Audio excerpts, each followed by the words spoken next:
प्रभु के प्रेमियों, भगवान श्री कृष्ण की भक्ति सखा भाव की करनी चाहिए, क्योंकि भगवान श्री कृष्ण बहुत ही आमोद विनोद वाले और भक्तों पर विशेष प्रेम करने वाले हैं।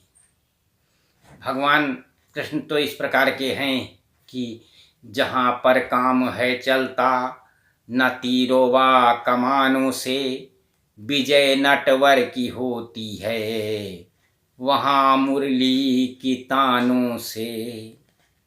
तो आज मैं श्रीमद् भागवत गीता जो भगवान के मुख से कही गई है उसकी तरफ आपका ध्यान आकर्षित करना चाहता हूँ।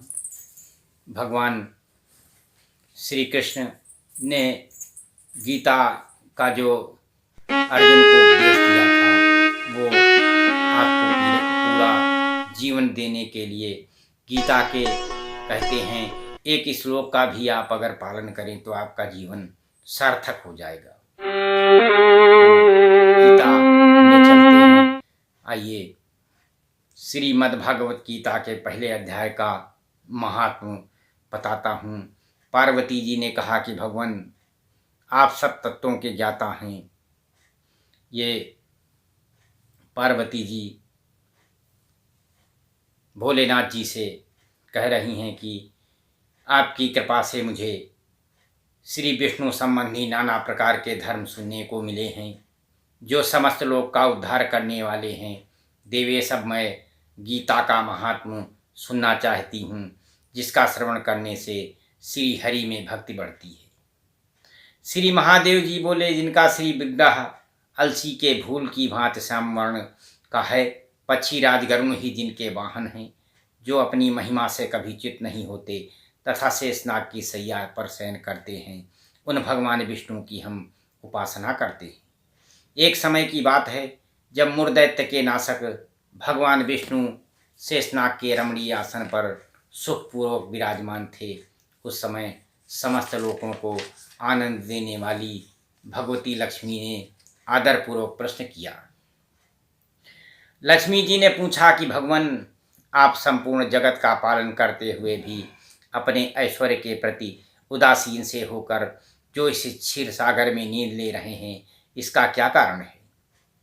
तो भगवान बोले कि सुमुखी, मैं नींद नहीं लेता हूँ, अपितु तत्व का अनुसरण करने वाली अंतर्दृष्टि के द्वारा अपने ही माहेश्वर तेज का साक्षात्कार कर रहा हूँ। देवी, ये वही तेज है जिसका योगी पुरुष कुशाग्र बुद्धि के द्वारा अपने अंतःकरण में दर्शन करते हैं तथा जिसे मीमांसक विद्वान वेदों का सार तत्व निश्चित करते हैं। वो माहेश्वर तेज एक अजर प्रकाश स्वरूप आत्मरूप रोग से रहित अखंड आनंद का पुंज निष्पंद निरीह तथा द्वैत रहित है। इस जगत का जीवन उसी के अधीन है, मैं उसी का अनुभव करता हूँ। देवेश्वरी, यही कारण है कि मैं तुम्हें नींद ले सा प्रतीत हो रहा हूँ। तो लक्ष्मी जी ने कहा कि ऋषिकेश, आप ही योगी पुरुषों के ध्येय हैं, इसके अतिरिक्त भी कोई ध्यान करने योग्य तत्व है, यह जानकर मुझे बड़ा कौतूहल हो रहा है। इस चराचर जगत की सृष्टि और संहार करने वाले स्वयं आप ही हैं। आप सर्वसमर्थ हैं। इस प्रकार की स्थिति में होकर भी यदि आप उस परम तत्व से भिन्न हैं तो मुझे उसका बोध कराइए। तो भगवान बोले, प्रिय, आत्मा का स्वरूप द्वैत और अद्वैत से पृथक और भाव और अभाव से मुक्त तथा आदि और अंत से रहित है। शुद्ध ज्ञान के प्रकाश से उत्पन्न होने वाला तथा परमानंद स्वरूप होने का कारण एकमात्र सुंदर है, वही मेरा ईश्वरीय रूप है। आत्मा का एकत्व ही सबके द्वारा जानने योग्य है। गीता शास्त्र में इसी का प्रतिपादन हुआ है। अमर तेजस्वी भगवान विष्णु के वचन सुनकर लक्ष्मी देवी ने शंका उपस्थित करते हुए कहा कि भगवान, यदि आपका स्वरूप स्वयं परमानंद और मन वाणी की पहुँच के बाहर है तो गीता कैसे उसका बोध कराती है? मेरे इस संदेह का आप निवारण कीजिए। तो भगवान बोले कि सुंदरी सुनो, मैं गीता में अपनी स्थिति का वर्णन करता हूँ। क्रमशः 5 अध्यायों को तुम 5 मुख जानो, 10 अध्यायों को 10 भुजाएं समझो तथा 1 अध्याय को उदर और 2 अध्यायों को दोनों चरण कमल जानो। इस प्रकार यह 18 अध्यायों की वांगमयी श्री मूर्ति ही समझनी चाहिए।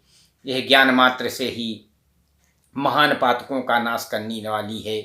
जो उत्तम बुद्ध वाला पुरुष गीता के एक या आधे अध्याय का अथवा एक आधे या चौथाई श्लोक का भी प्रतिदिन अभ्यास करता है, वो सुशर्मा के समान मुक्त हो जाता है। लक्ष्मी जी ने पूछा कि देव सुशर्मा कौन था, किस जात का था और किस कारण से उसकी मुक्त हुई। तो भगवान बोले कि सुशर्मा बड़ी खोटी बुद्ध का मनुष्य था, पापियों का वो शिरोमणि ही था।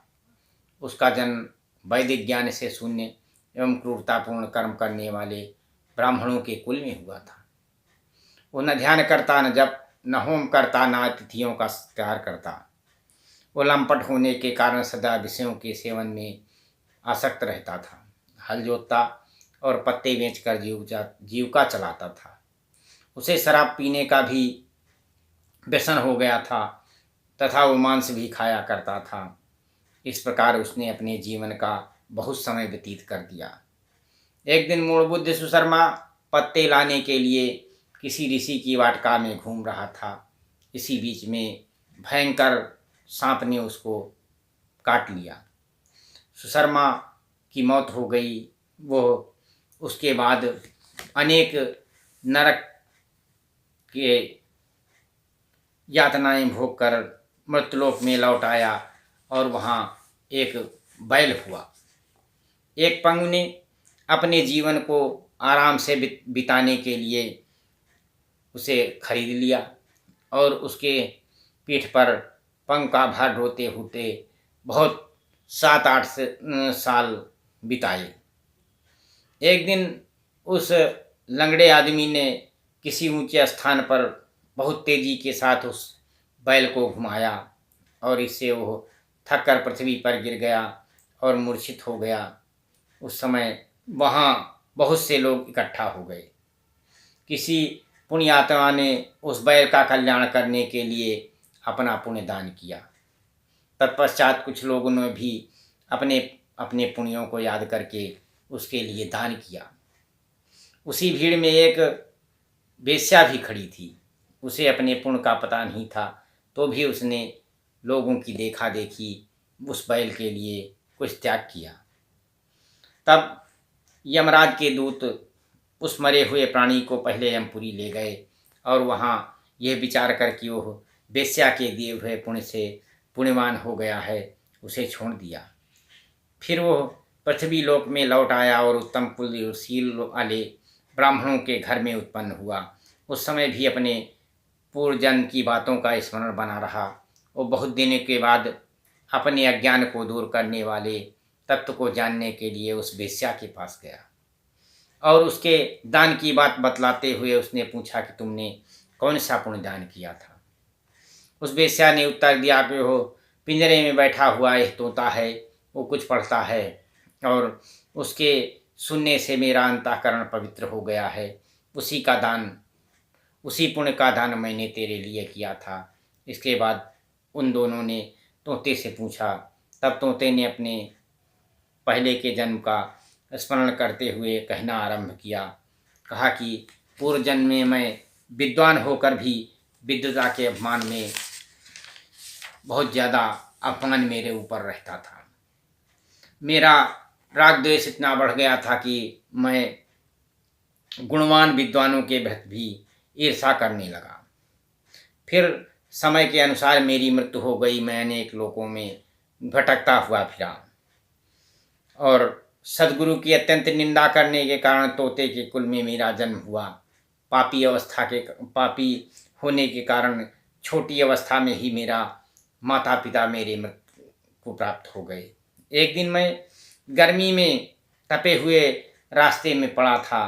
तब वहाँ पर कुछ अच्छे मुनि मुझे उठा लाए और अपने आश्रम में मुझे रख लिया और आश्रम के भीतर एक पिंजड़े में उन्हें डाल दिया। वहीं मुझे पढ़ाया गया। ऋषियों के बालक बड़े आदर के साथ गीता के प्रथम अध्याय का पाठ करते थे। उन्हीं से सुनकर मैं भी बारंबार पाठ कर लेगा। इस बीच एक चोरी करने वाले बहलिये ने मुझे यहाँ से चुरा लिया। तत्पश्चात इस देवी ने मुझे खरीद लिया। यही मेरा वृत्तांत है। जो मैंने आप लोगों से बता दिया, पूर्व काल में मैंने इस प्रथम अध्याय का अभ्यास किया था।